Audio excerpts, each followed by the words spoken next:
তুমি আমার চাকরিটা করো, আমি তোমার সাথে সকলেই জানেন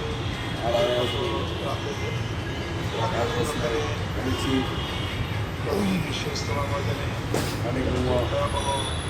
বড় বড় নারকীয় তাণ্ডব পরিচালনা করা হয়েছে। ধর্মপ্রাণ মুসলমান তবলিগের সাথে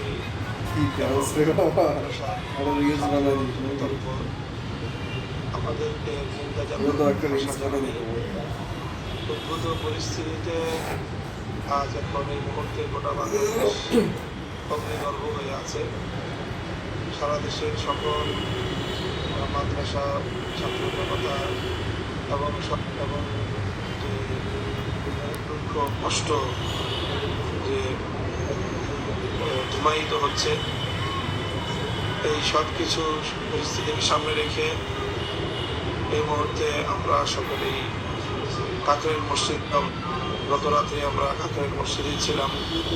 এখান থেকে আমরা প্রশাসনিক লোকজনের সঙ্গে যোগাযোগ সহ বৈষম্য বিরোধী ছাত্র আন্দোলনের নেতৃত্ব সহ আমরা সারা রাত এখানে বিনিদ্রতা দিনে কাটিয়েছি। আমরা এখান থেকে এখান থেকে সংবাদ পেয়েছি যে কীভাবে তবলিগের বিশ্ব ইজতেমা মাঠে 2018 ডিসেম্বরের মতো আবারও 2024 সালের 18 ডিসেম্বর আবার একই ধরনের ভয়াবহ ও দুঃখজনক পরিস্থিতি তৈরি করা হয়েছে। এই পরিস্থিতিতে আমরা কাকরাইলের মুরব্বী সহ ওলামায়ে কেরামের পরামর্শক্রমে আজকে সকাল বেলা 11টায় কাকরাইল মসজিদে ওলামায়ে কেরামের ওলামা সম্মেলন আহ্বান করা হয়েছে। এই ওলামা সম্মেলনে উপস্থিত হওয়ার জন্য ঢাকা এবং ঢাকার আশপাশের সকল আলেমদেরকে আমরা আহ্বান জানাচ্ছি। আলেমরা এখানে বসবেন, তারা পরিস্থিতি পর্যালোচনা করবেন এবং দেশ এবং জাতির উদ্দেশ্যে পরবর্তী করণীয় সম্পর্কে তারা দিক নির্দেশনা দিবেন।